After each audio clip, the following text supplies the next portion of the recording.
Good evening दोस्तों, आप सभी के लिए। जैसा कि आप स्क्रीन पर देख रहे हैं दोस्तों, यह है सल्तनत काल से संबंधित जितने महत्वपूर्ण प्रश्न हैं उनकी ये दोस्तों चौथी वीडियो है। और दोस्तों इसके बाद आपका सल्तनत काल समाप्त हो जाएगा।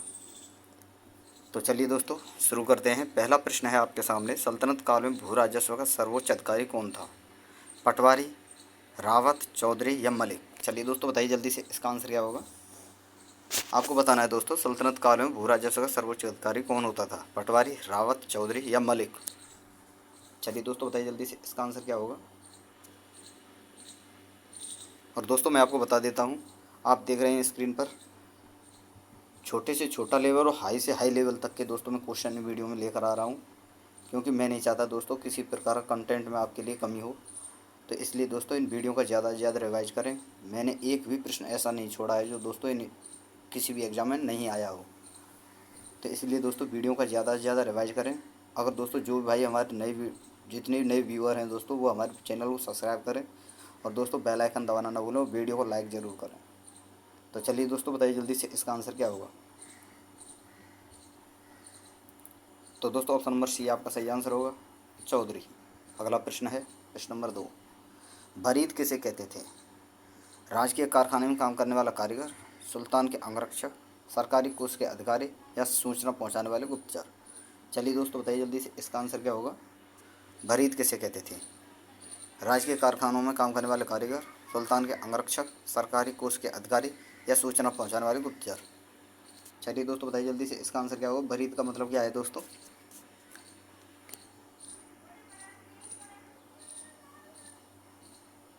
तो दोस्तों ऑप्शन नंबर डी आपका सही आंसर होगा, सूचना पहुंचाने वाले गुप्तचर। अगला प्रश्न है प्रश्न नंबर 3, जवाबित का संबंध किससे था?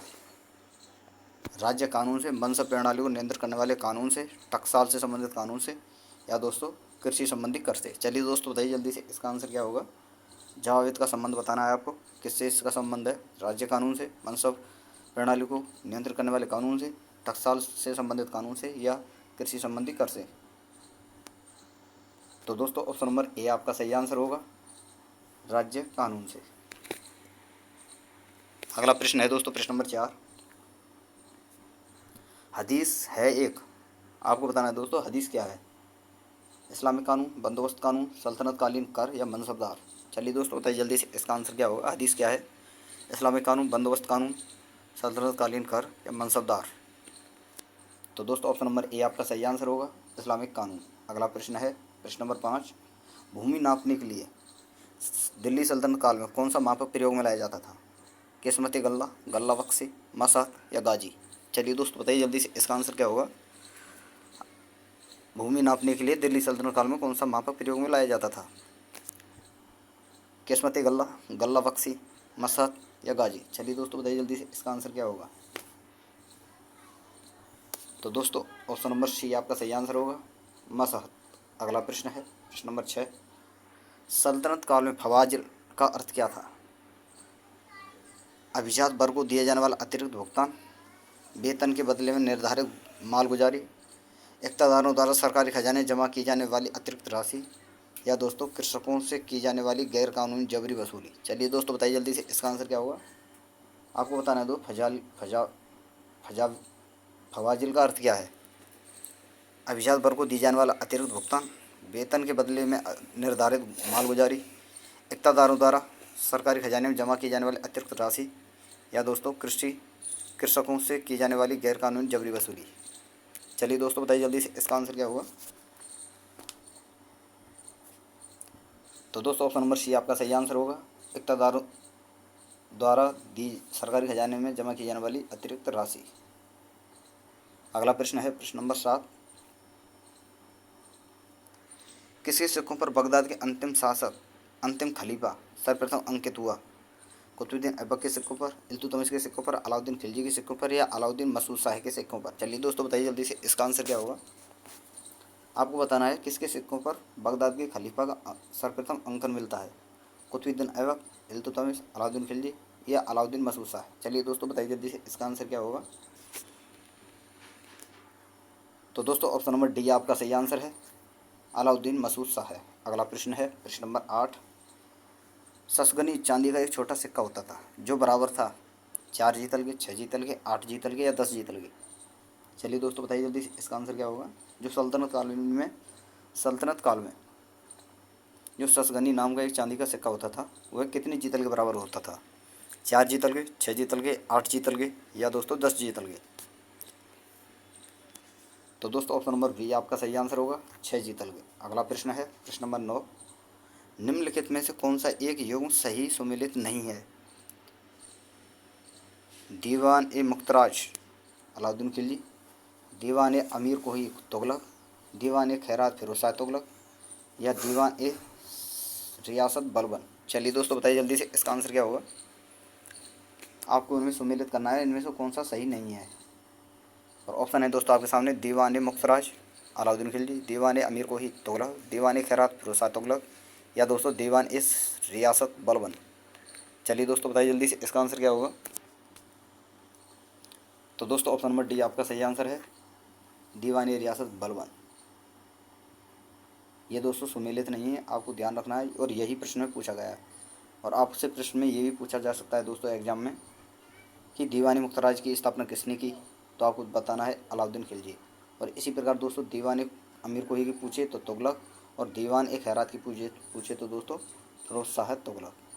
तो ये तीनों आपको याद रखने हैं, एग्जाम में इनमें से कोई सा भी पूछा जा सकता है।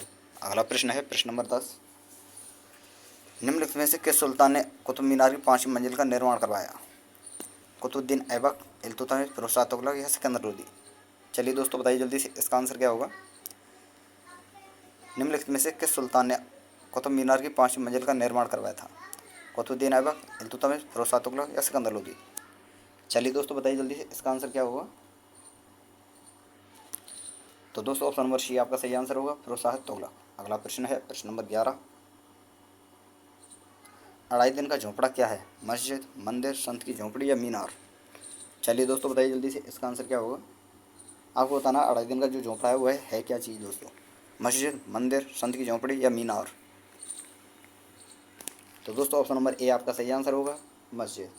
और दोस्तों आपको ध्यान रखना अढ़ाई दिन के झोंपड़े का निर्माण कुतुबुद्दीन ऐबक ने करवाया था।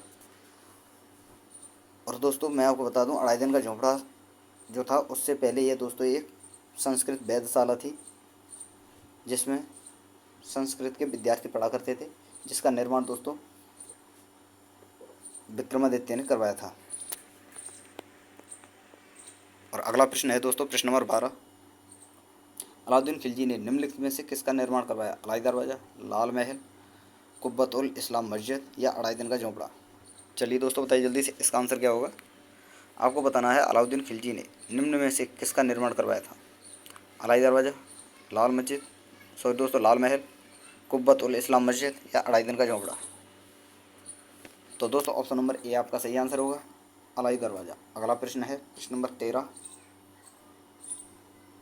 भारत में सर्वप्रथम मकबरा जो शुद्ध इस्लामी शैली से निर्मित हुआ था।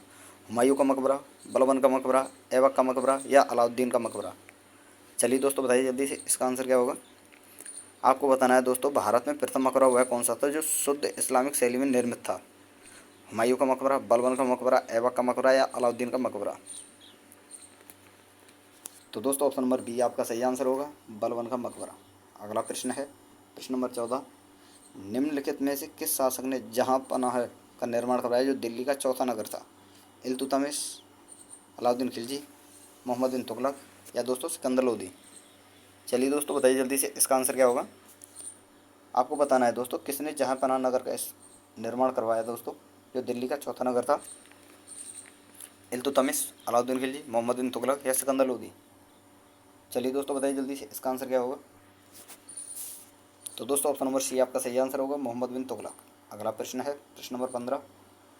निम्न में से कौन सा अष्टभुजीय मकबरा है।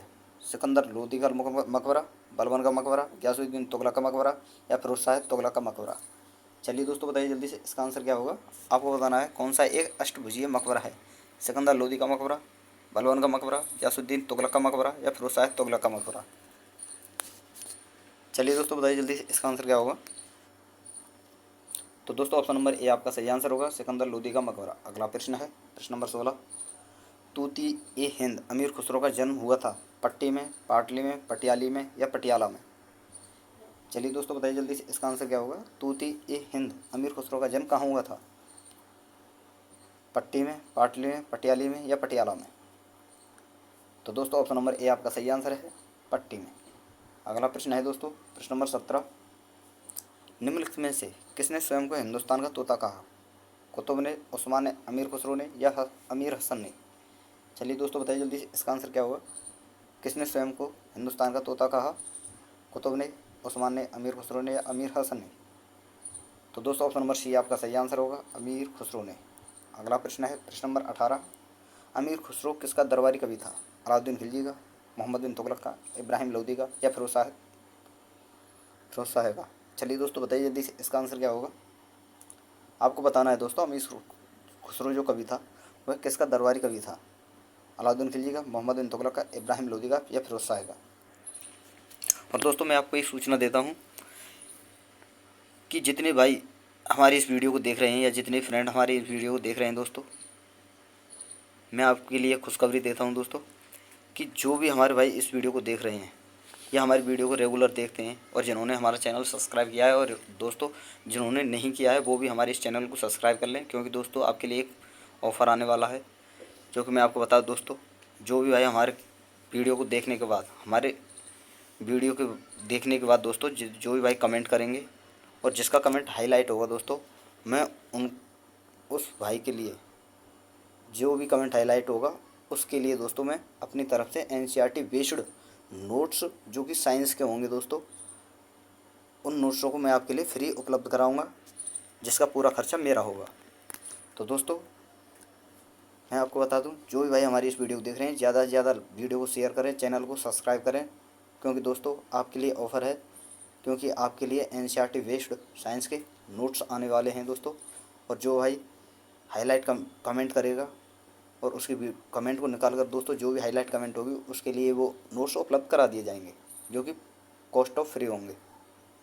तो दोस्तों जो भी भाई हैं हमारे चैनल को सब्सक्राइब करें और यह मौका आज से जाने ना दें। और डेली दोस्तों मैं आपके लिए बता दूं, हर सप्ताह के यानी दोस्तों रविवार के दिन मैं आपके लिए वो हाईलाइट कमेंट देखा करूँगा, किसने सबसे ज़्यादा कमेंट किए हैं और किसका कमेंट सबसे अच्छा है दोस्तों, तो उसी के लिए वो नोट्स उपलब्ध कराए जाएंगे।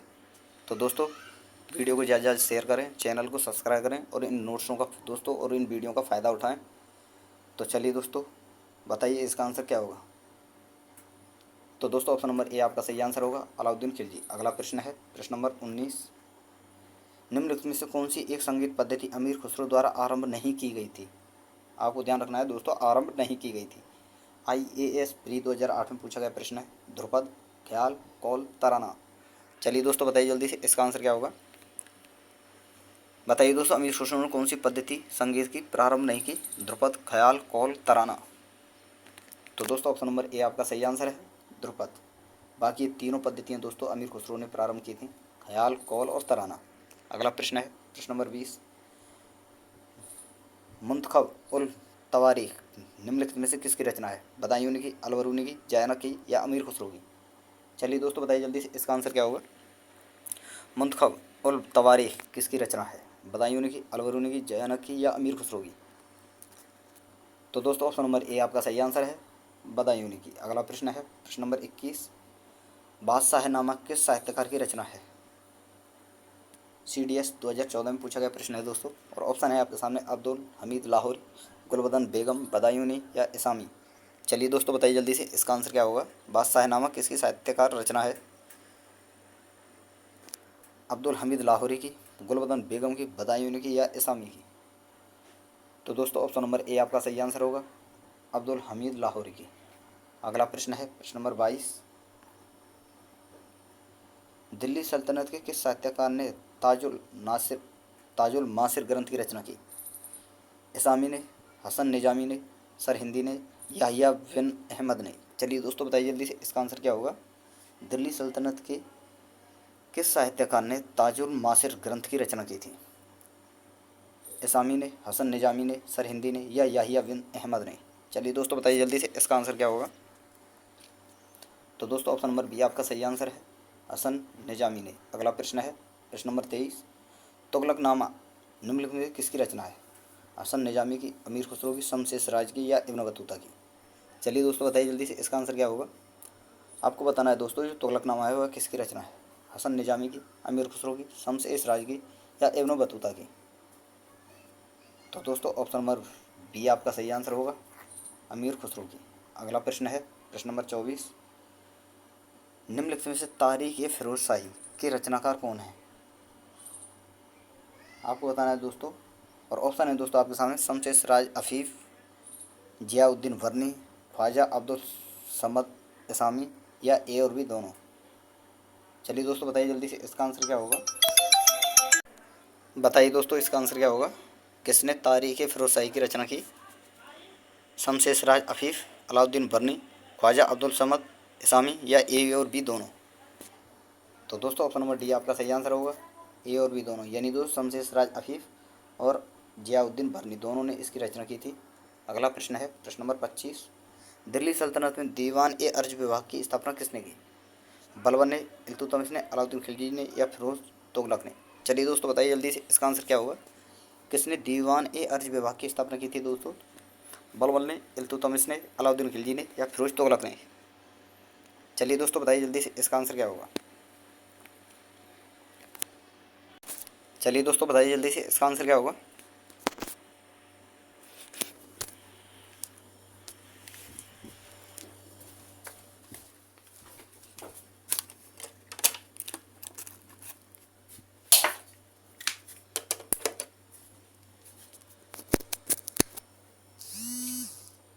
तो दोस्तों ऑप्शन नंबर ए आपका सही आंसर होगा, बलबन ने। अगला प्रश्न है और अंतिम प्रश्न है दोस्तों इस वीडियो का, प्रश्न नंबर 26। भारत में पोलो खेल का प्रचलन किया यूनानियों ने, अंग्रेजों ने, तुर्कों ने या मुगलों ने। चलिए दोस्तों बताइए जल्दी से, इसका आंसर क्या होगा। भारत में पोलो का प्रचलन किसने किया। यूनानियों ने, अंग्रेजों ने, तुर्कों ने या मुगलों ने।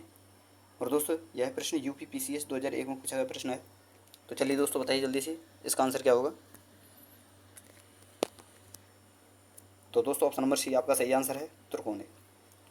तो दोस्तों यहाँ पर हमारी ये वीडियो समाप्त होती है।